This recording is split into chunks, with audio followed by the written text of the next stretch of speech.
Hello, everyone, and welcome back to the Commander Clash podcast, where we talk all things Commander. And this week, we're going to talk about metagaming your friends without them knowing, aka playing sideboard cards that you can justify as main deckable. And justify is an interesting word, so we're going to probably have some debate whether these things are justifiable. Krim, the Asian Avenger, how are you doing this morning?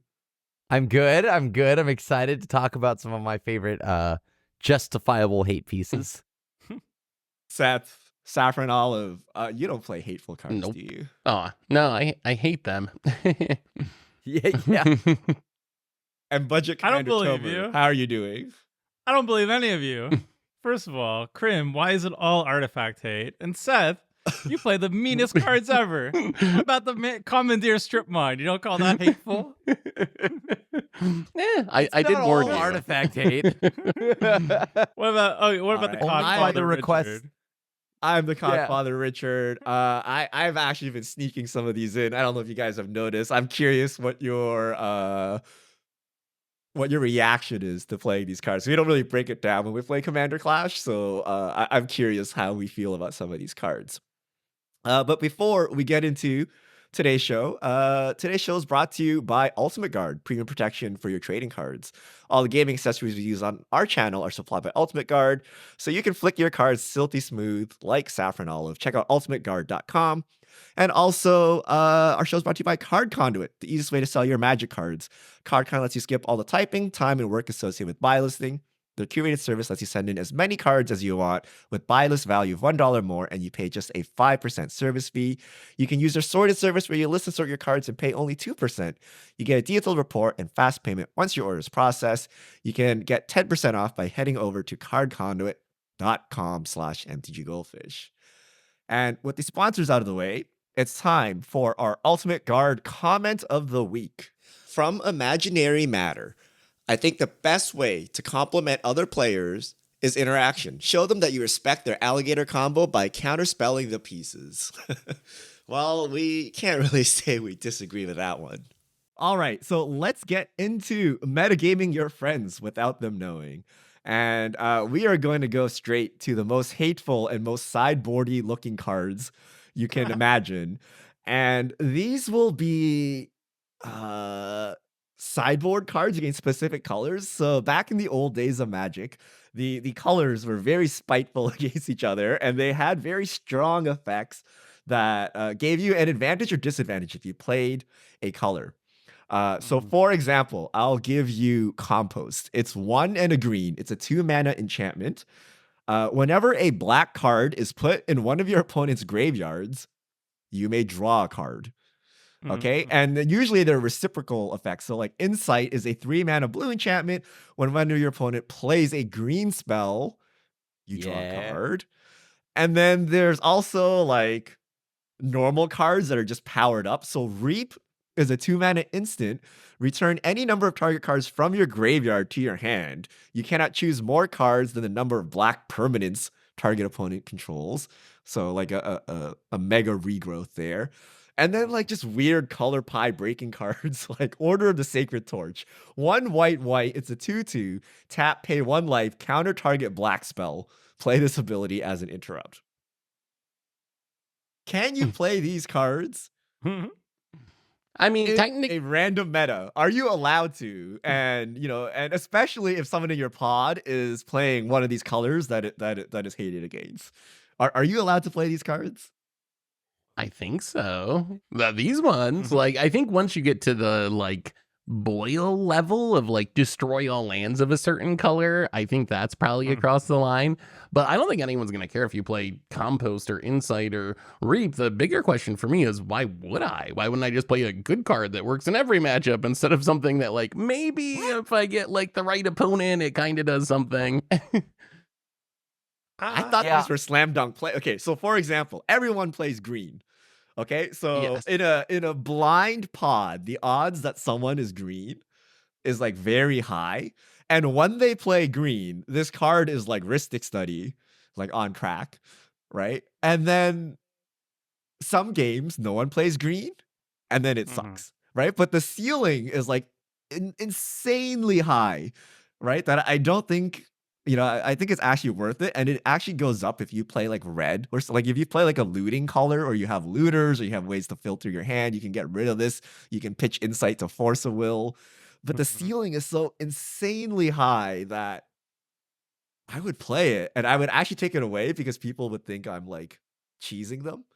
Right? Really? Like they would think that, oh, I play green every week and you're playing this.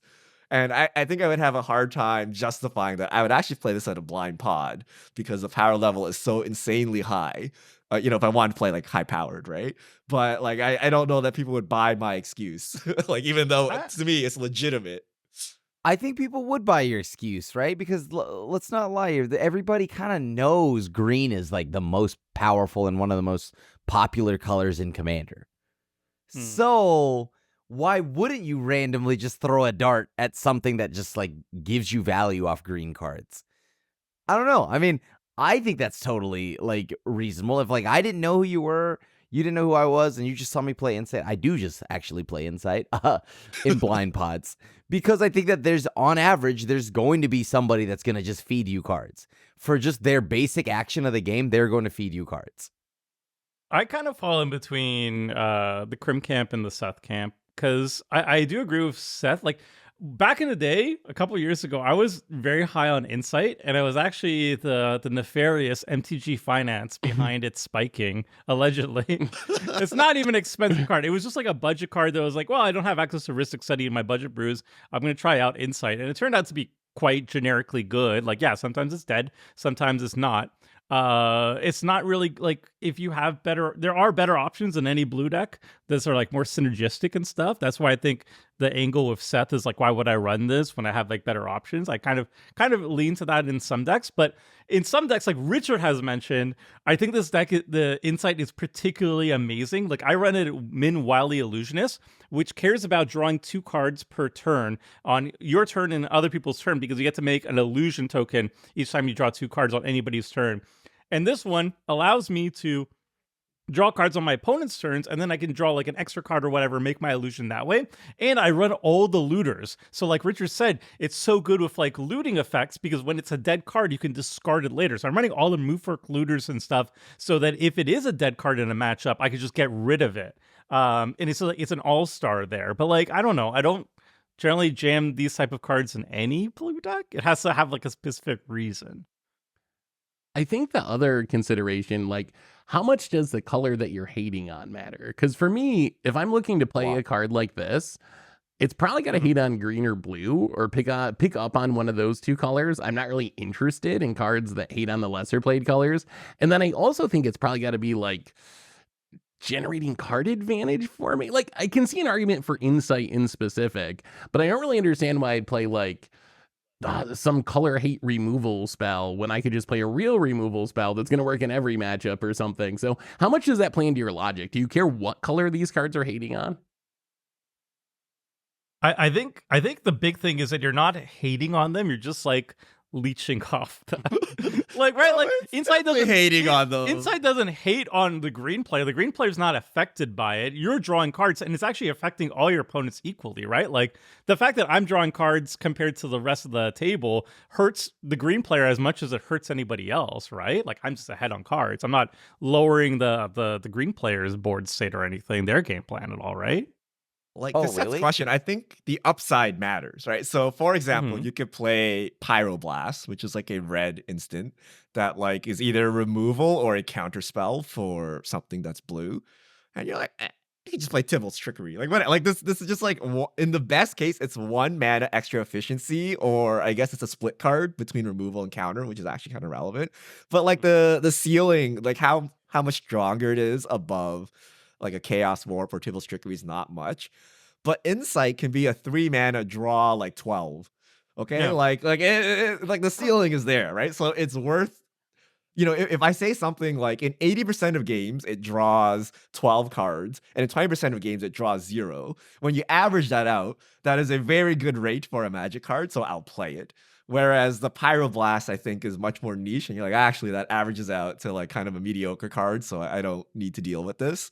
But I think Insight has enough ceiling to warrant its inclusion. So I could maybe get behind that, but like, what else is on that level? Is this just like play Insight more, or are there more cards than Insight that we're actually arguing that So you should play? compost draws cards as well every time a black card hits the graveyard. Yeah.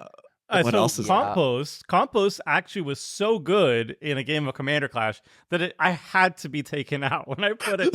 I was playing. Remember, I was playing a friend's Gallia deck. It was Gallia Reanimator, and my idea was the reason why the compost wasn't there, not to just hate out a random black deck. It was actually because I had a lot of mill potential in the deck. So I was going to be milling everybody at the table. And if you happen to be running black cards at the table, I'm going to be turning the compost into like proactive card draw. But what happened is just that somebody was running, I think, Sidisi that's like Root Tyrant that was self-milling themselves. And it was so many black cards were going onto the graveyard that I was just like, I had to be taken out. So I feel like that's like the main difference is like you want to focus on the cards that put you ahead rather than putting the specific person behind.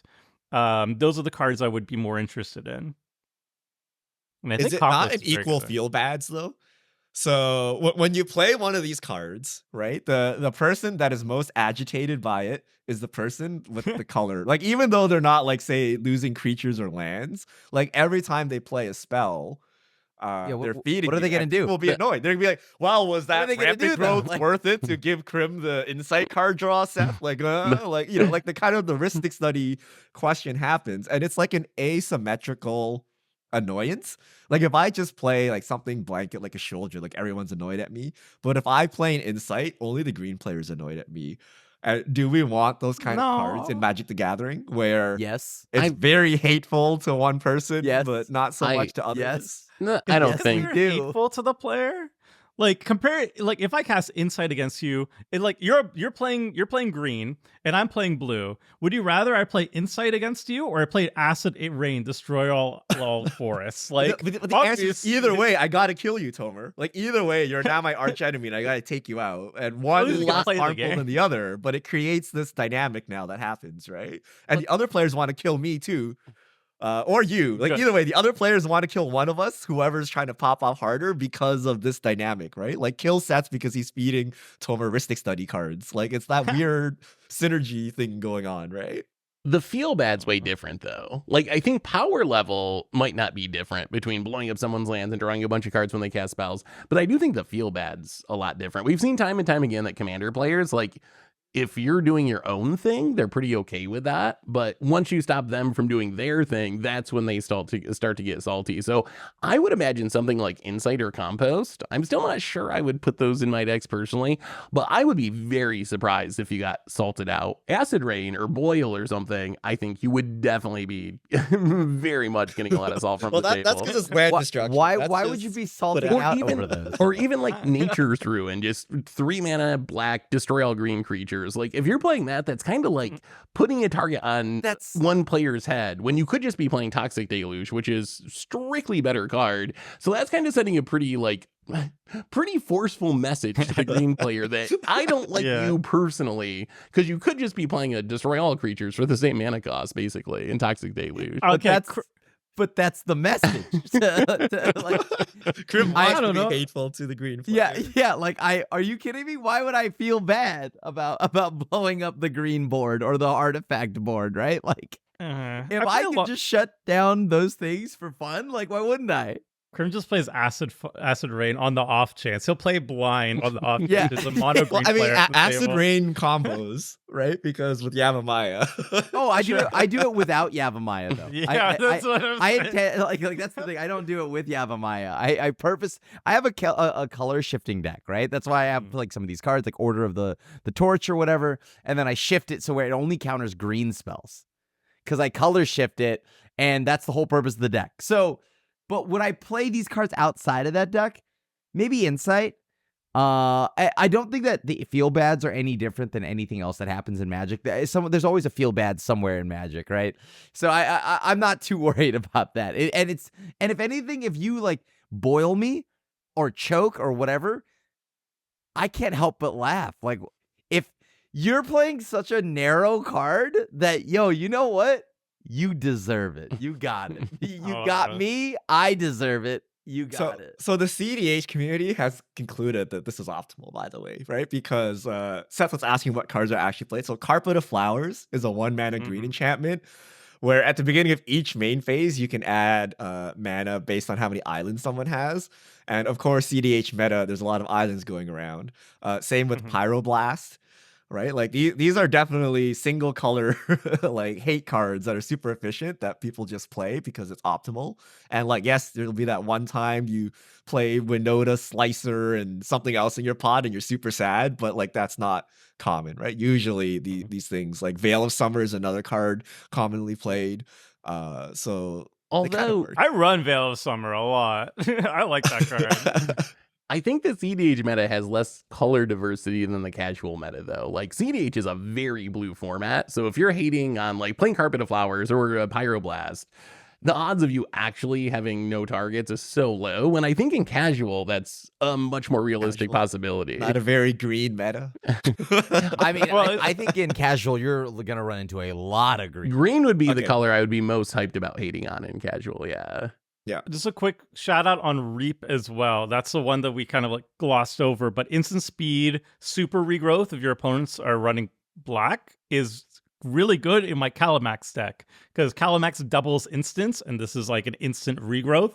It's one of my favorite cards in the entire deck. It's super fun. But So discounting shout out to that, would you ever play this over regrowth? Because I wouldn't. There's no way I'm going to be like, the upside of me maybe getting Spice. back another card, but the downside being this is going to do nothing when I want it to a lot of the time. Yeah. Like, would make No. me never play it over regrowth outside of like Calamax or some very specific reason. Yeah. You keep I think you trying need it to the synergy. bottom of your top 3 of Silver Library. Just wait It's okay. it, wait it. One day. we can fix this. We can fix this. Green draws so many cards that it doesn't matter, right? All right. Speaking of green, here's an interesting one. Let's say there's a lot of rampy going on. Wizards has decided to print an enchantment called Confounding Conundrum. It's 2 blue. When it enters the battlefield, draw a card. It cycles, so it's like free in every deck, right? And when a land enters the battlefield under an opponent's control, if that player had another land enter the battlefield under their control this turn, they return a land they control to its owner's hand. Is this acceptable / good? I think it's think it's bad. acceptable because it's bad.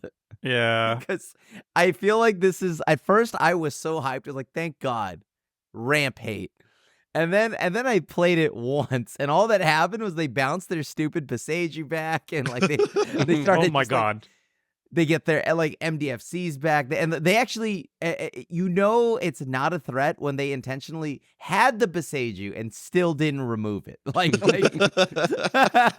Dude, I had the exact same story. I played it one time in my Zedru deck. One freaking time. And it actually enabled the green landfall player to combo off. He had Kodama of the something tree. That's the partner one that wherever you play a permanent, you get to put another permanent of equal or lesser mana value. So he played a bounce land, and then he just played the bounce land again and again and again, and he won. I feel Combo Right. with your card. you guys, Yeah. you guys must have really low rolled. There's no way it can really be that bad, right? Like, what are the It's odds that you run into bad. the MDFC player and then the Kodama combo player and the 2 games we Yeah. played with this card? This is a card I want to play Man, more. I don't like it. Because when I read this card, it feels like the most acceptable ramp hate that we currently have. Because we know it's not acceptable to Armageddon or Boil or actually blow up lands. The community's made that clear. This isn't nearly as powerful, but I don't think people are going to like, kick you out of your LGS if you play this card. So this is the best we got to like kind of slow down the ramp player. It does mean that you can't like land plus ramp at growth. It does mean you can't fetch land, crack it right away and use the mana. You got to wait till another turn to crack it, which kind of slows you down. Obviously anything that's putting like multiple lands into play at once is going to be very bad against this, like an explosive vegetation style effect. And it draws a card, so the opportunity cost is low. This is on my list of like cards I'm going to play more this Commander Clash season because I'm very curious, especially with Phil in our play group, if this is maybe Oh, yeah. if this Yeah, is you're maybe probably- actually going to be maybe good. that's what we yeah. need to Or play. is this a this- podcast about Phil. tech for Phil? Yeah, this just became Tech for Phil pod. Yeah, we're like, Actually, that's a good idea. I should try it this season too. Phil is back on.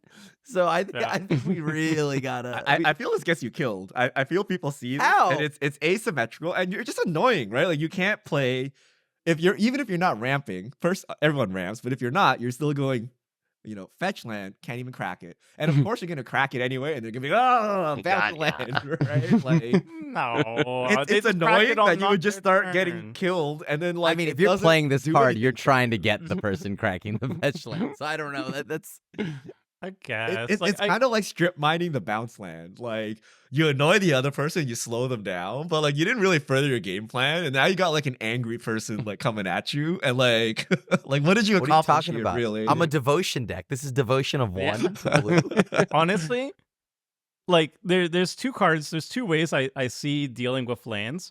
The first one is like, yeah, slowing down their ability to play lands and ramp. And I think Confounding Conundrum could work, but like with channel lands and stuff, it might be a little bit scary. Opposition Agent is another one that I think is very good, especially against land strategies, because anything that's searching your library for a land and putting it onto the battlefield, Opposition Agent stops that. And yeah, it puts a target on your head, but you always get at least one thing out of it. It's like essentially drawing a card. However, my spicy take is landfall decks, 9 times out of 10, they're actually just graveyard decks with a landfall mask on them. They always want to be looping. They have their Crucible of Worlds, they have their Lord Windgraces, they have their ramming up excavators. What are they doing? They're playing extra land drops from their graveyard, their fetch lands and whatnot, triggering all their Fields of the Dead and whatnot, all that good stuff. And the Glacial Chasms, sacrificing its cumulative upkeep cost, bringing it back. If you want to get rid of all that, get rid of their graveyard. Keep wiping it. So, like, I think like a Farewell is very good, but like just generic graveyard hate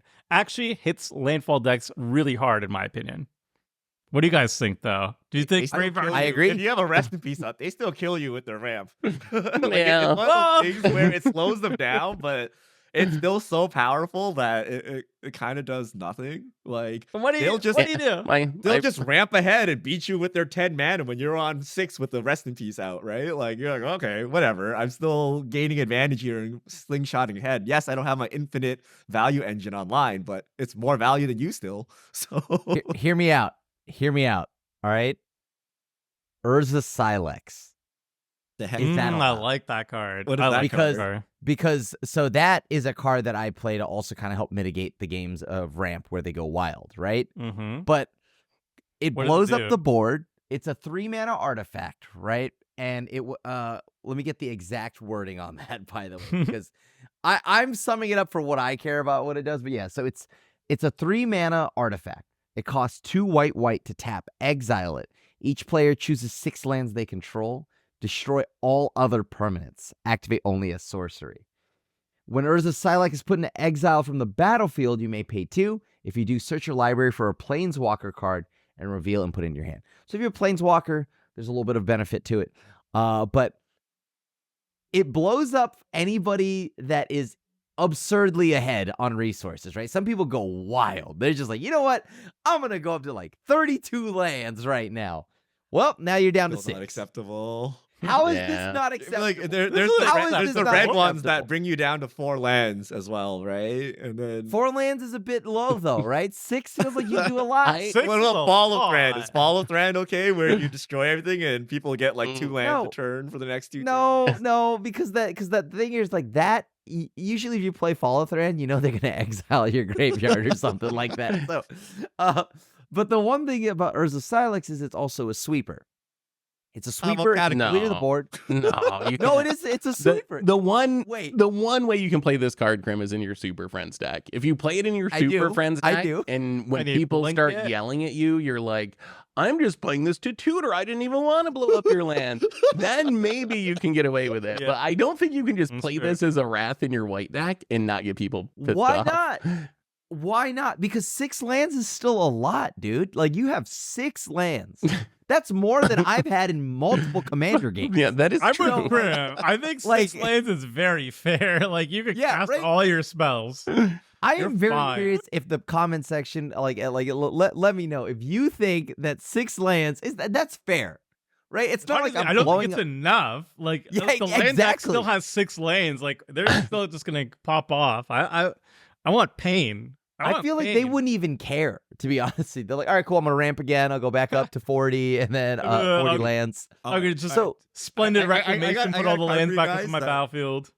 I'm genuinely curious if you think it's okay or not. So we always talk about the Tomer meta where you got to play more basics. And then we're like, Herder, you're not allowed to Blood Moon. You're not allowed to Magus to the Moon. Why do I even bother with this? Because we've determined that Blood Moon is unacceptable. Price of Progress. 2 mana instant. Deals damage to each player equal to twice the number of non-basic lands that player controls. Rather than just lock you out of the game, I'm just going to murder you straight up. Is that Yeah, acceptable? great. Yeah.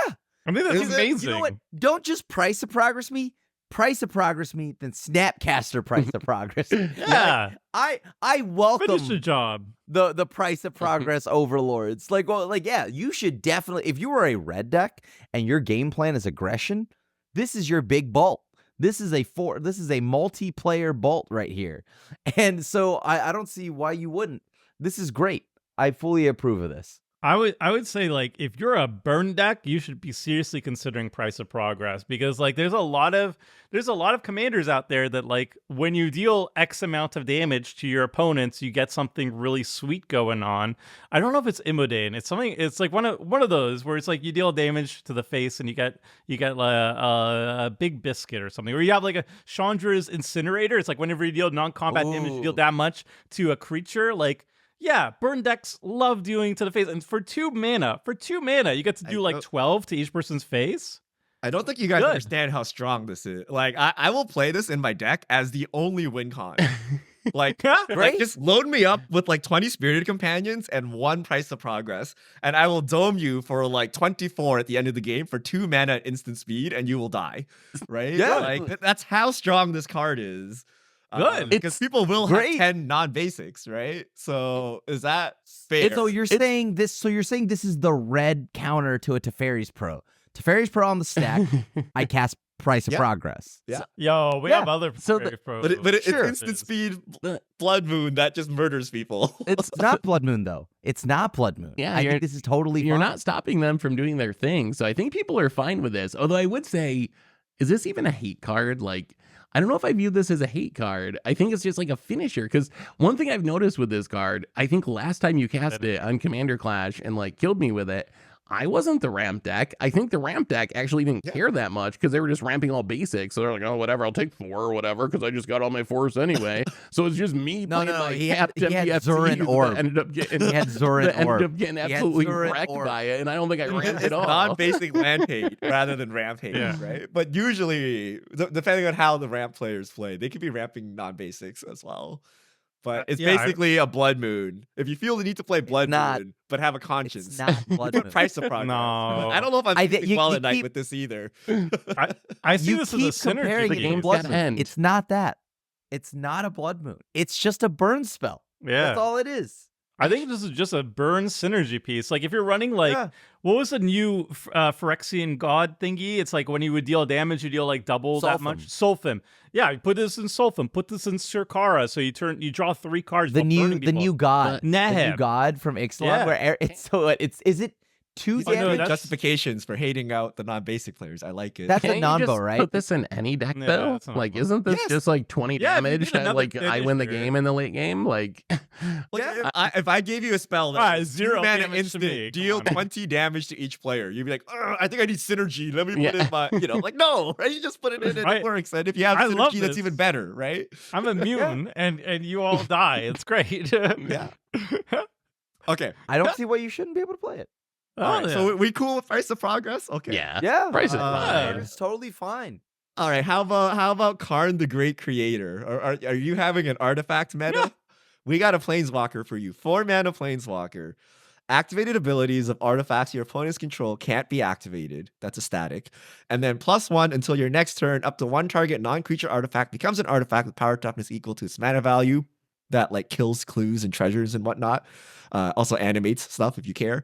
-2, you may reveal an artifact card you own from outside the game, or choose a face-up artifact card you own in exile. Put that card in your hand.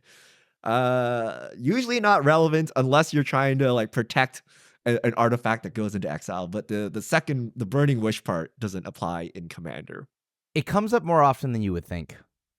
because of how many times your stuff gets exiled. Farewell players So- in the meta. Is it? Yeah. Farewell players. But I mean, you got to care enough. So I play this when I play Bloodforged Battle Axe decks. And I'm like, well, if you exile my Bloodforged Battle Axe, my whole deck is kind of useless. So I have to play Karn as a way to pull it back. Do you play Yeah. this to just hate artifact decks for fun? And maybe you Yes. throw in like a Mycosynth Lattice to pretend it's a win con? like I don't know. Like, is that That I don't think Karn that Mycosynth acceptable? Lattice can be acceptable. If Armageddon's not acceptable, Karn Well, you Lattice, already I have don't Karn think. in your It's a- deck. You might as well add the It's a synergy. But I piece, didn't blow Seth. up your It's a lands. synergy piece. It's a Yeah, you didn't- finisher though. I didn't like blow you up just your scoop, land. right? But isn't Armageddon a finish? Like you don't have any mana. Isn't that the same as Armageddon? You just scoop, right? Like It's but very you hard blew to up screw up a land. Karn Lattice though. Like, can you imagine resolving both pieces and somehow losing? Like, it's kind of hard. But you can resolve an you just gotta Armageddon and attack. lose handily. You need to have a board. You have to have a board to back it up because if you just have like card and lattice out and nothing else, people are just like, all right, I have some creatures. But you We all have agree to you have kill so it? many turns to deal with the creatures, right? Yeah. you guys. Well, like, actually, you do have a creature because Karn animates the Mycosynth Lattice. you guys like Karn way more than I do. I think Karn is like, I can get it if you're Bloodforged Battle Axe or like Cauldra or something, and you're like, I really am trying to do this thing with a specific artifact. Then I get behind it. Playing it generically though, why do I want a 4-mana Stony Silence that dies to like a stiff breeze? Like I would play literal Collector Zoo for Stony Silence if I like just embrace it. Like if you're gonna go that, don't play the one that dies the first time around the table. If you're gonna hate on artifacts, play the one that's gonna stick and really make people mad. He sticks though. He quite fine often with sticks that. because he's narrow enough to where like somebody's like, oh, okay, I don't care. That's me. And on Yeah. top of that, he has a high number of loyalty, and people will always treat him like they won't treat him like the threat he's supposed to be treated like, and that gives me the opportunity to do some nonsense, right? So like, I don't know. I mean, this also pulls out Urza Silex from exile, by the way, along with Karn Silex or whatever. You could use Like, the Silex to tutor up the card and then get Yeah, the oh, thing God, back. it's- That's like it's an a infinite loop. combo, dude. That's a combo. I would Except for say it blows it up as well, but whatever. as a fellow artifact enjoyer who is being unfairly targeted by Krim, I would say that I'm kind of with Seth a bit. I run it to get back Mech Titan and Cauldron pieces when they're exiled because Sag. But I would, as the artifact player, I would actually prefer you hit me with a Karn because at least my board is intact. So like eventually maybe Karn will be deleted and then I get to resume playing the game. Whereas if you farewell me, I just don't have anything. Everything's gone, exiled forever. My graveyard's exiled forever. Probably my lands have been exiled as well too. I'm just a sad boy. Whereas with Karn, at least like if you Karn lock me, usually the table will like leave me alone until a Karn goes away, right? Because I've been neutralized. But at least I can come back at some point, hopefully, maybe. You farewell me, it's just like, all right, well, I have 3 lands left. No cards in hand. I would take and- the farewell's a one shot though, because the next turn you can untap and play more magic cards. Whereas the Karn is like with you what sit there. mana? you sit there until you can cobble together an answer, or you hope the table answers it for you. So to me, Exactly. it's the difference between like a rest in peace versus I don't know, like a one shot Scrabble Claw or Soul Guide A Lantern or bog. something. Like you continue playing the game after it goes off. So I think the persistent hate is actually much worse for you. No, you just sit there and twiddle your thumbs for But the next 5 yeah. turns. but it's a planeswalker. It's all sad. How often do you see a planeswalker stay in a battlefield and commander for 5 turns? How long do you see it do it for If it's one blocking turn? out Tomer and Tomer looks scary, it's staying. Okay, well, I mean, yeah, I but guess- I'm not an artifact deck. I don't care, right? At least your creatures can still attack and stuff. Too. Well, So Seth, it's like Seth, if you farewell me, I got literally everything were going. on the other end of it. Like when we did one of the I don't remember which week, whatever theme it was. I think it was like LD deck or something like that, or LD week. But you had a bunch of mana rocks, and then I just played this, right? I think like that's- just vanilla to shut down Richard. I- And I imagine there will be other people who will also just rely on their mana rocks. So you might hinder them as well, and then it's like, okay, well, what do they do now? That's what I was gonna say. I think that's the everyone and then problem remove because Karn. so you play Karn to stop the artifact deck that's popping off, but then you accidentally shut down half of my mana. So I'm like, I got to deal with this Karn because I want to use my mana rock. So I actually think that's like kind of a drawback rather than an upside that you hit on stuff that doesn't actually matter. Well, it just like now if it wasn't a now planeswalker, shut down sure. multiple people. If it was a Stony Silence, sure, because then it's probably going to stick. But if it's Karn, that means you got two people that are going to be attacking it now, like the artifact But player what are and they the gonna mana rock do? player. What are they gonna do with their mana? They don't have like So sad. like- This is his villain speech. He's being like, "Oh, you're upset that I've shut down your mana rocks as well.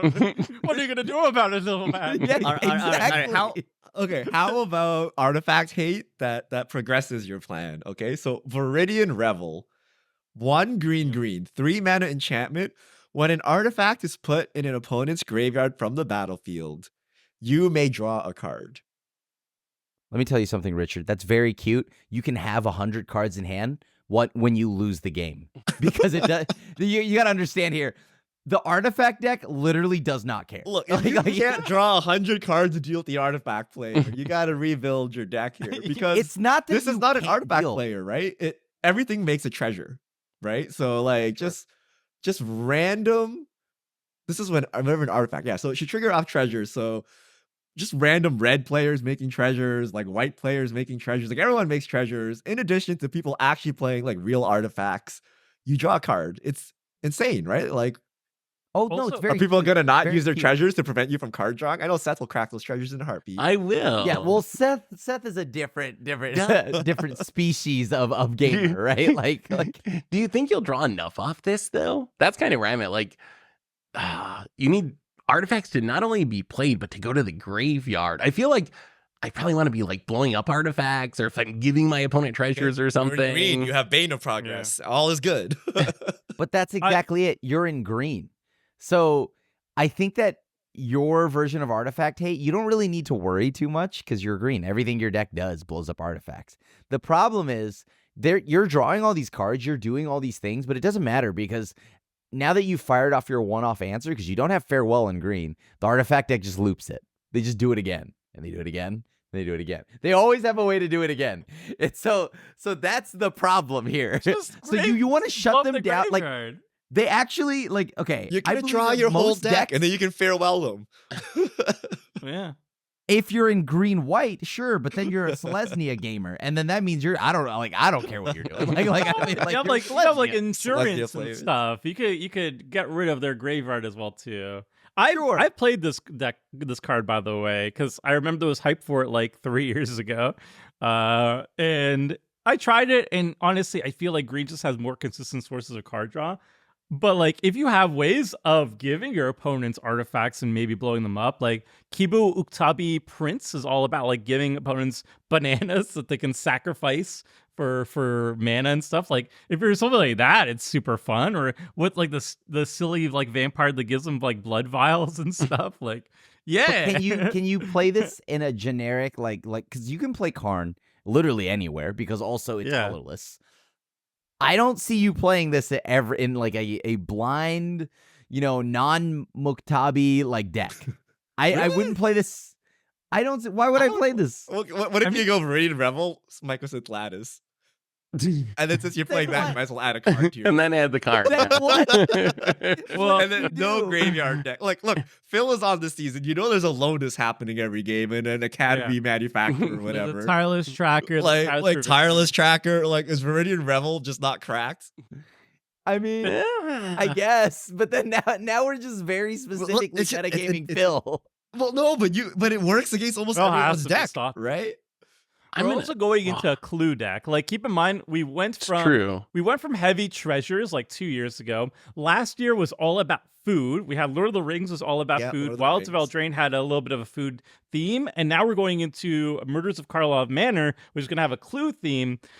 Clues and food do not get sacrificed at the same rate as treasures do, obviously, so it's not as good against them. But if there's treasures and there's clues, it is academy manufacturers everywhere, then yeah, maybe in like a couple weeks from now, we're going to be like, where's my Viridian Revel? I got to put it on every deck.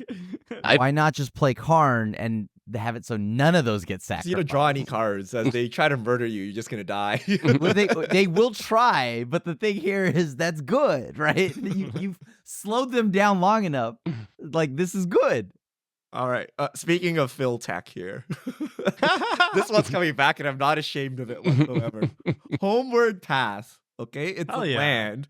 You tap it to add colorless, and you tap it. Each player gains control of all creatures they own. Now, this is actually quite versatile, right? Because it prevents insurrection. Like if they like steal things as a one shot, it prevents Yep. reanimation out of your graveyard. It prevents stealing on the battlefield, like Agent of Treachery targeting a creature. It also prevents stealing of your spells if they bribery you and cast things. Your creatures. Yeah, Yeah, your creature creatures. spells. So they bribery when they bribery your creatures out of your deck, you can fetch them back. There's a lot of times where people just incidentally steal things, and this will grab it back. That I think you can with a straight face play this, and you'd be like, well, it's a colorless land. And then Phil won't know that we all have 4 Homeward Paths for him. You know, This just is- for him, right? This is not even metagaming. This is like if you are in a stompy deck with a lot of big creatures and you're not running Homeward Path, go and get Homeward Path. Like I have I have dragons, I have whatever, any big stompy deck. Like Ultron the decks. black reanimation deck, the theft decks, they're gonna have a field day with your deck in particular. They're the ones they're gonna be choosing your deck when they'll be like, oh, who can I steal from? It's gonna be yours. You know? True. So you better have a Homeward Path somewhere in your deck, hopefully a tutor for it too, because that's like the best way to Uno reverse the situation. Like, oh, you did like, what's it called? The everybody mills 10 and then I get like a card or you Breach. tallied me or whatever. Yeah, breach or you tallied me. Well, guess what? They're mine now and I get to kill you with it. Like, thank you for casting it for me. Like, this is the best card on the list, in my opinion. I feel like it's still pretty metagamey though, just because of the opportunity cost, right? Like it's very good, and I'm gonna put it in my deck a lot this season because I know how Phil likes to play Magic. So I'm definitely gonna be jamming it. I didn't jam it last season at all because I also really like Yep. Strip Mine. You got Reliquary Tower. You have the multiple lands that make your creature unblockable that are colorless. You got Ancient Tomb. There's a pretty big list of powerful colorless lands. War Room that I really want in my decks. So for me, it's very metagamey. So Phil season, every deck that should be in it. Non-Phil season, I'm probably sneaking my Strip Mines and Reliquary Towers back in and dropping the Homeward Path. Wait, Even if did you're we running just a give the outside okay deck? to metagame your friends straight up? Yeah. Can we just admit that? We're like, last season we don't need this in our deck, but this season Phil is here. We gotta put it in the deck. Are we No, okay? well, with man. stuff Technically, like that? we've always metagamed our own friend group. Literally half the ban list We are do. with my deck. That is, So, like, true. So like, that's the badge of honor, right? Like, yo, half of my deck is on the ban list. mean, We've adapted to the fog meta, so we do definitely metagame. But that's because most people play Fogs though, Wait. or Do you think playgroups don't do this? I would assume this would be normal. If you're in a Are playgroup you allowed that to? plays weekly, I'm very curious. I would just assume that your card choices would somewhat depend on what the rest of the playgroup was doing. Yeah, You know, I'd imagine that, but like, this is so narrow. Like, I can't imagine. Like, let's say I play an entire season with like Crim and Crim Junior and Crimothy or whatever, and then the next season Phil comes on. And I'm like, well, Viridian Revel is a generic card, and Simo's Insight, and don't worry, Phil, Homeward Path. Like, you're like, what? What is this? Right? No, I don't. I I don't feel think we metagame- metagame, but at a much different level. Like, I feel this is Yeah. so specific that it's a little cheaty, you know? Like, if we're like, oh, I'm only bringing it for Phil, and Phil is here Well- this season, and when Phil leaves, I'm taking it out of my deck. Like, should I we don't- actually be I doing think- that? I think Homeward Path is actually okay. Well, no, yes and no, right? Like, it's funny. we gotta it's- hide this it's- podcast from Phil. It's How do we hide funny. it? We It's a gotta good cover it one up. off. We We got know but he I- listens to these. Phil knows. I think Or Homeward Phil knows Path- what he does. He's not going to be Yeah. offended by. He knows. He knows. Homeward Path is actually playable though. Yes. I think it's like actually playable, like regardless of Phil, right? Like, let's say Phil leaves for the season, I'm still playing it. I would still play it. Like, it's never like an auto include, but it's always around the 101st card. It just comes down to what lands I want, what's the theme of the deck. But like Tomer said, if I'm playing like big juicy targets, like when we played Battle Cruiser Week, right? Like Richard had all the big angels, all that stuff. Those are the decks where you know you're getting targeted. So I would be playing, like, if there's a theft effect, it's going at me. That's how I play it too. I think it's a staple in like the stompy decks. Like if you're angels, dragons, anything that's big, casty stuff that you know you're What gonna if be you're a not target for theft. stompy? Is it Then enough no. to include this to not get Italied 1.0, Itali 2.0, whatever, right? There's like all these cards. Like basically every red card like plays cards off of your deck for free. Opposition agent can steal your creatures if you're trying to tutor for them, right? Like is that enough or like no? I I don't mean, know. I don't Maybe. play it in my example like my fairies deck. 'Cause what are you gonna do? My whole fairies deck requires you to have a ton of fairies, right? So I think like there's a lot of decks where I also don't care if I get bribery either. Actually, I'm probably the worst person at bribery because all my creatures suck. Get Yeah, if opposition you agent. bribery my changelings, like okay, you got like a changeling. Yay. Good, have fun with that one, I guess. I don't know. So yeah. It's the big juicy decks and like the ones where like you've got like a I don't know whatever the angel is that you had, Richard, that you name something you have protection from or you're, Everyone you're looking Sarah's like it's emissary. 2024 now. emissary. Everyone has these like totally game swinging creatures in every We color. do? Yeah. Nah. I mean, Oh, they exist. You don't, in run, every you don't run color. Shieldred, Crim. You don't run opposition 4-mana agent. Shieldred? Yeah. Yeah. Oh, you're saying I'll bribery that out of your deck. Yeah, That's a you good would- target. You would, That's you true, would. that's a I mean, good you can point. bribery like opposition agent. That's just funny. But like, just at the end of the day, you're getting a 3/2. You're getting a 3/2. I don't have tutors, so I don't care either. It doesn't really matter though, right? Like it doesn't matter what your deck is. Something's going to get stolen either way. Like, isn't the real question how likely it is that something's going to get stolen? Like, it doesn't matter what deck I'm playing. The question is, are my opponents playing briberies and insurrections? Like, that's what makes me want to put this in my deck.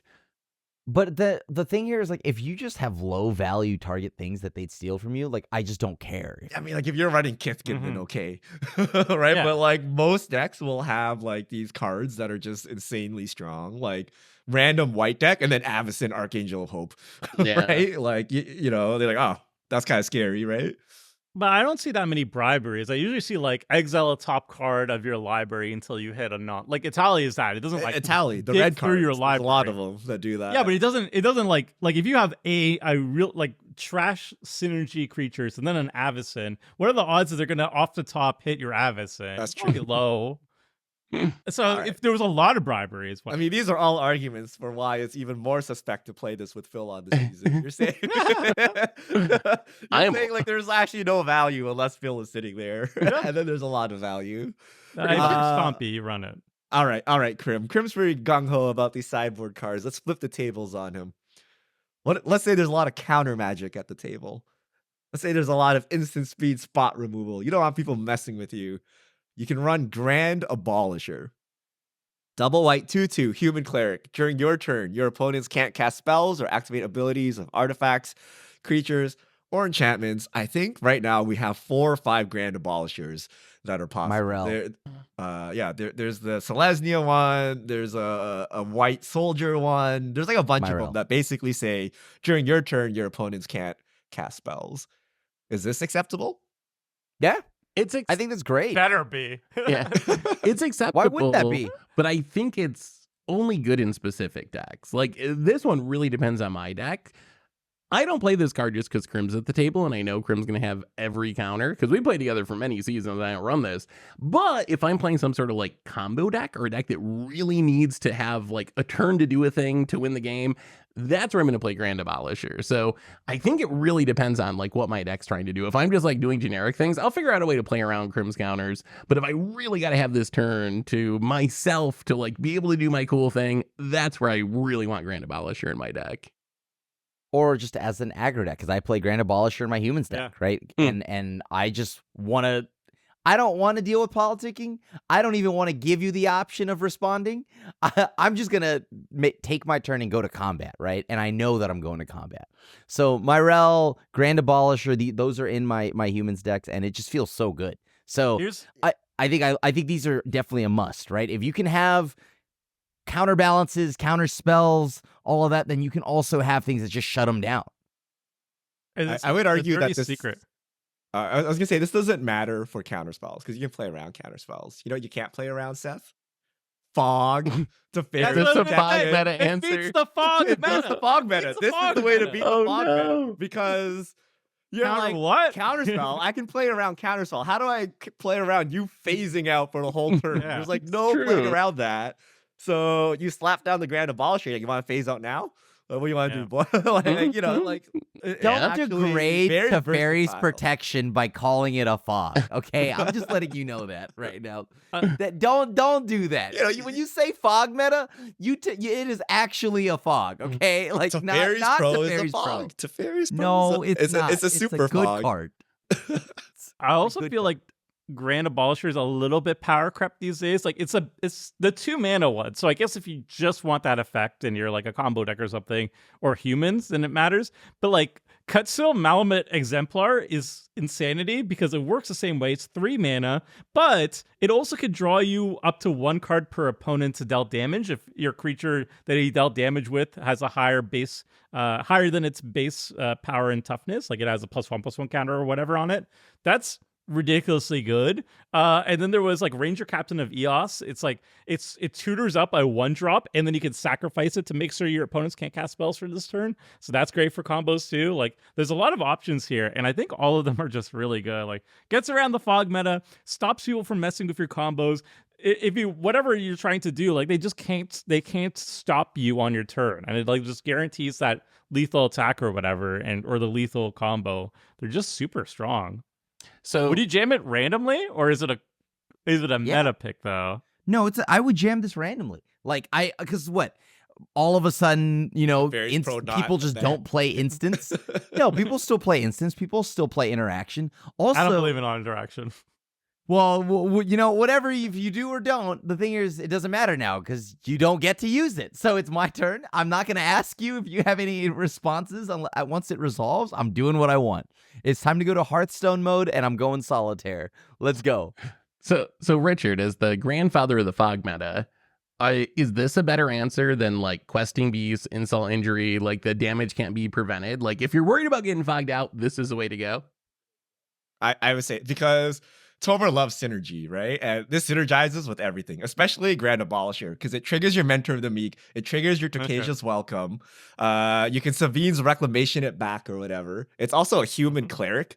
Some of the bigger ones are like win cons on their own. Like there's the soldier one that just like snowball soldiers and things like that. But this is it because it also beats the counterspell meta. It makes sure you don't get blown out. Like, you're like, oh, settle the wreck, whatever. You can't settle the wreckage me. It's like it's a fairy, 3 fairy, except it's on a creature and it's sitting here for you, right? So this is the future. I think you slam all of these. Grand Abolisher's upside is that's 2 mana, right? So you can go 2 mana into like 4 drop or something at 6 mana, whatever. The more expensive ones get more value, but they're harder to sneak in. If you see someone with the Grand Abolisher on the battlefield, you need to remove it immediately, right? So you typically don't just throw it down and leave it there. You got to play it the same turn, and that's the counterspell check, right? Like, are you going to counter it right here, or are you just going to wave your hands, and then you don't know? So this is the fog meta beater, because it beats the counterspell meta. It beats the interaction meta. Like, you're going to swords my creature. You don't know where it's going. You want to swords it right now? Like, what if I send it somewhere else, right? So it forces people to not play Magic with you. So I think it's really, really strong. And you can try to ninja it into like Vial. You can try to Vial, right. and if they don't respond to the Vial activation, they can't respond anymore. God. All right. Activate file. That's fine. There? I kind of like that. Like, Oh, like, I people got don't- nothing. Like, I don't know how You you had would, me like, until vile. yeah, you got to be nice playing this card. Like, for example, at MagicCon, when I try to Amaria, I'm be like, I'm gonna Amaria target Grand Abolisher, and if this trigger resolves, you guys can't cast instants anymore, okay? and then but like Vial, you're gonna explain this when you Vial. If the creature comes into play, you can't respond to it anymore. So think of all the hateful creatures I could be playing, and think if you want to respond to it. A little harder. Speaking of Vial and not knowing what's coming down, we have a special card here, Telepathy. A single blue mana enchantment. Your opponents play with their hands revealed. Why is this a sideboard? Like you I don't know put if this Crim here. has the mana drain, so you slap down put the this- telepathy and then hope you can see his hand and know if he's gonna So, counter you or not. I put this here for a very specific reason. This is the politics hate card. All right. So some of us are very good. They have a silver tongue, you know, they're very good at politics. I played against a person who not only destroyed us like 3 games in a row, but we were all super happy about him doing it, you know, like, and he just did it. He just did it just by sweet talking. It's like, you know, if you take this out, I'll give you a treasure token, you know, like blah, blah, blah, over and over again. Worked like a charm, 3-0'd, easy clap. Some of us, like me, are not very good at politics. You know, we try and we stumble on it. It's like we roll a nat 1 on our charisma check. Guess what? Telepathy, everybody sees their hands. There's none of this bluffing. You see where the combo player is at. You know, he's like, oh, somebody better get. If somebody's like, oh, somebody has to deal with this board, but they're holding on to their Wrath of God or whatever, and 2 of them, you see it. You know, Richard. ruins the I'm just Yeah, saying, also Richard's not done. asymmetrical. Richard's done. You Yeah. feel like you need to reveal your hand, otherwise everyone's gonna try to kill you because you're the only one with hidden information. I don't know. It's worked well for me in the past. I run into stuff that where like I need to know your hand, so like Asperia or Daxos or whatever. I need to know what's in your hand for me to do things. And like the politics, everybody's like bickering amongst each other, and I'm just like cackling with. I don't have to say anything. In fact, saying anything is bad. I just like shut up entirely and watch the fireworks go off. It's great. I kind of want to play this now just for the fun of it. I don't know what I'm hating Interesting, against or anything, but I kind of just want to see what a game plays like with this on the table because I don't think I've ever Chaos. done it before. Chaos, and it's 1 mana. It's only 1 mana, yeah. 1 mana. It should draw a card when it ETBs. Then I'd be all about it. But I'm That was funny skeptical to me. though. So it's interesting because it changes the game dynamics, kind of like Monarch. But I also gave Tomer Urza's glasses once in a deck, and he was like poo-pooing it and not wanting to look at people's hands. When it was True. basically What? telepathy, and he didn't really utilize it. So I used it every turn. I just had it like 1 turn. I looked at your hand, and that was basically it. I was like, oh my god. You're like, feel I don't bummed need for what's this. going on Like, here. I'm not gonna bother paying the No, one. I didn't mana know to the play. theme. I didn't know what was in the deck. I like the card, but like telepathy, man. Well, like we could just emblem this into the game at the beginning of the game. I feel it just totally changes the game 100%. It's basically like the politics goes out the politics doesn't go out. No, the politics window, goes but way it more, definitely changes. right? Because now Yeah. you see everyone's hand, and now you bicker about everything. as No more opposed to bluffing. hidden Yeah, that- information. that's true. And then now when we say Crim always has the mana drain, we can literally look and see at the mana drain in his hand at all times. Then we'll know, yeah. We know I for only sure. draw- Wow. I only But then draw you don't it know when he's going to they're cast about it, to so it cast your changes game nothing. winner. You can still have to play around it. No, because when he says I don't have it, then we look and we like he has it. Actually, it might be worse because then now I know exactly what I need to manage. Yeah. Yeah, That's that's right, That's like- also true. He'll know when Like, to save it it. makes There a ain't no way you're giving my kind of decks perfect information, right? Like, there. Well, the person who casts it is not revealing any information. That's the Well, key. yes, but then the here. thing is, now I look at Richard and Seth's hand. Yep. Okay, I know that they don't have any draining targets that are worthwhile. So I literally only save it for you. Like, Yeah. Well, if you all have garbage hands, then So I think fair. you gotta reveal your hand as part of goodwill here to make sure you don't get targeted down, so that it's symmetrical. and Yeah. like there's a chance that like because you play this, you're the only one with perfect information. The other table, Yeah. the rest of the table don't. So even if the guy with the mana drain has mana drain, the other two will still hit you because you know their hand. It's very much a dynamic situation. I've gotten off very well on it, but it really depends on your player. It's also like Curse of Opulence. You know, like how we say like Curse of Opulence is either great or bad depending on how the rest of the table deals with it. Same with telepathy. Like I've had good experiences with it, but like you gotta just try it and see what your player group It's very responds with. interesting. It's Yeah. a very interesting effect. All right, we got time for one more card, and I want to hit card draw hate. So everyone's drawing tons of cards in the current meta. What are acceptable ways to hate on that? Because Hull Breacher apparently was not acceptable. That's where you made treasures and denied the card draw. Is Sholdred acceptable? So Shieldred is the standard Shieldred. 4 mana, 4/5 Death Touch. When you draw a card, you gain 2 life. When an opponent draws a card, they lose 2 life. So they're allowed to draw cards, but they take 2 life. Is It's Narset amazing. acceptable? The Planeswalker, where you just prevent people from drawing cards. Yeah. Fairy Mastermind is another thing where you That's when probably someone draws the their least second offensive card. out of the cards that have been named. Yeah, like a lot of these cards are considered meta because you just play them because who isn't drawing cards nowadays? But what do you think? Is Shieldred harsh? I feel we complain when Shieldred hits the board, even though like we're like, I'm not drawing any cards, but I plan on drawing a lot of cards. Shieldred's Shieldred's harsh on your brutal. wallet because she's $90. But like outside of that, if it were Shieldred $90? Yeah, it's Yeah, been going Shieldred's up. almost Standard 100. Whoa. and modern and pioneer and commander. It's everywhere. So if you ignore the price, though, I think the card is fine. I think every card you've said there is fine. I think Notion Thief is fine. I think Orcish Bowmasters is great. I think there should be more card draw punishers. And like, let's not lie here. Yeah, maybe Notion Thief doesn't hurt them like on life, but it does hurt them emotionally, and that's good enough because the thing here is you shouldn't be drawing excessively. You know, we have one draw step. That's what we're doing here. Okay, so I think I hate my these only cards. complaint with these is if you pair them with wheels. Like I really wish they did a new wording with them where it was like if something that you did caused them to draw cards, this effect wouldn't happen.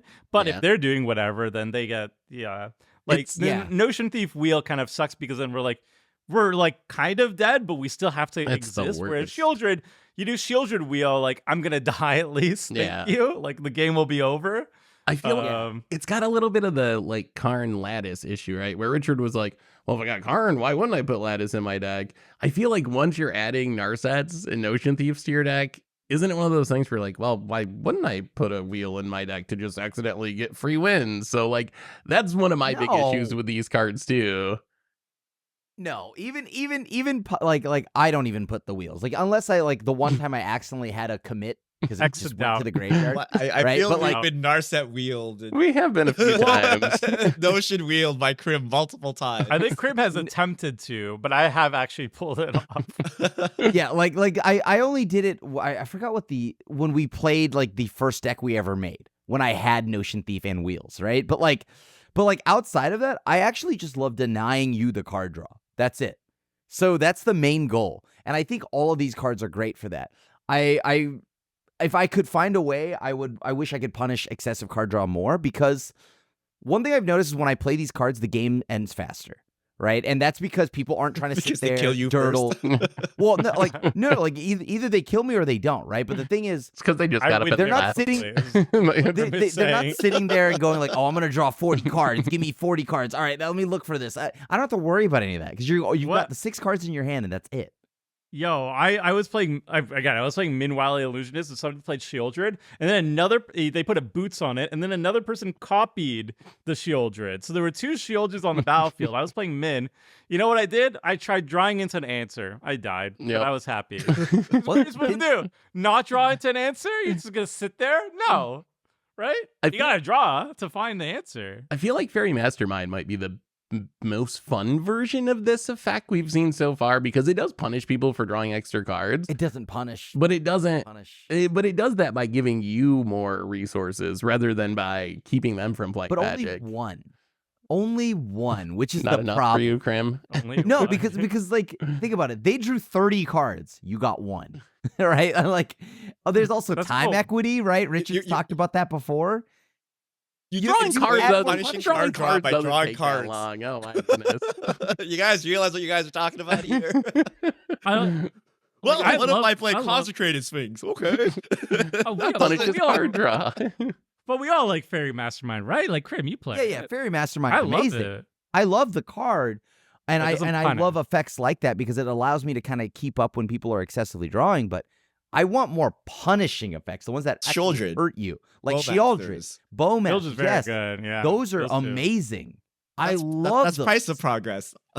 Yeah. Right? And I love If Price you're of okay with price of Progress. progress, why aren't we okay with Shieldreds and Bowmasters? I think the Bowmaster is kind of weird though, because I remember at least being on the receiving end of like the person who was drawing was not being punished. It was Yeah. like, hey Seth, if you want to draw some more cards, I can kill all of Tomer's board. I'm like, I wasn't doing anything. But Why? if you also remember that turn though, that slowed like the excessive card drawer down because they're like, well, they didn't want to draw so much that their stuff died, right? So it Well, made it after so all they my could- stuff died, you mean? Yeah, Well, I but you had a better bunch chill of now. extra- After Yeah. I was you obliterated. had a bunch of X ones, and then obviously the excessive card drawer is like, well, I don't want to lose my stuff either, so Yeah, I Seth guess I'm was done drawing. really hurting there. He didn't draw any more cards, right? I would At say least this shield for deal fallacy damage to the person who drew cards. of dealing damage feels better is false. 'Cause I remember there was one game where Krim played, I don't know what it was. It was like some kind of red deck, and it was full of harsh mentors.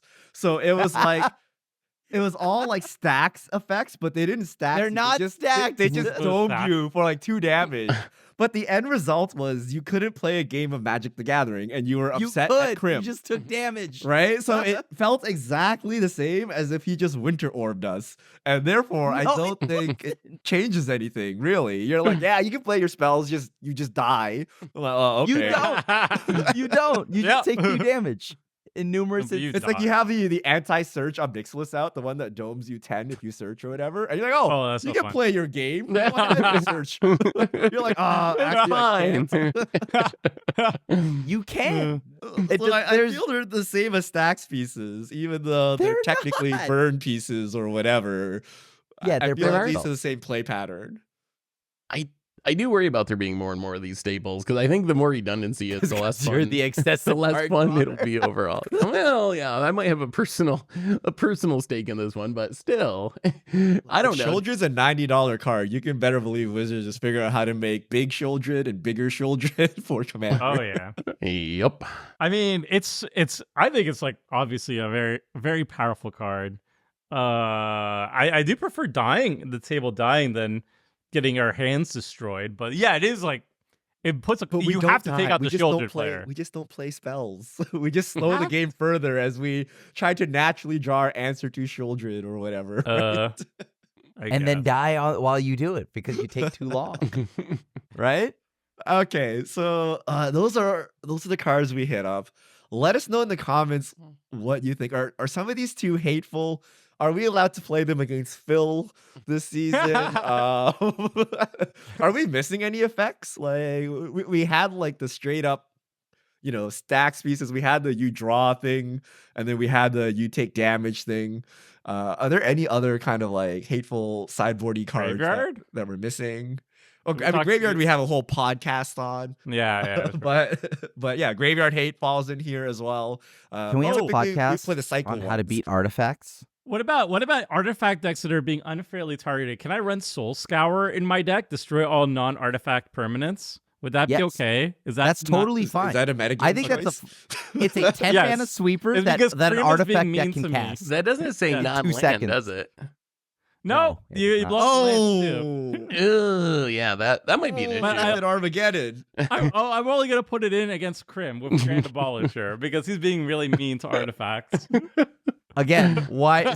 See, artifact decks can cast that. That's a 10 mana spell. They can Yeah, how cast do you that on even? turn Yeah, 3. isn't that Well, they disgusting? cast it on turn Cast 3. it on They turn don't. three. They're an artifact deck. It's You fair kidding and me? balanced. It's fair and balanced. That's a 3 mana spell. That's It's a not 3 even mana beat spell me. to You an can probably artifact. cast it on turn 3, but Yeah. we'll sandbag in turn 5 for more value. Yeah, It's called, exactly. it's called Blinkmouth Erd or the new Karn Living Legacy that makes you a mana equal to your artifacts and you cast whatever you want. Yay. All right. See, not hard. So I'll be playing Viridian Revel the next time I play against Tomer. Is that you're telling me? All right. I- So yeah, let us know in the comments, and then we'll see you all here back next week.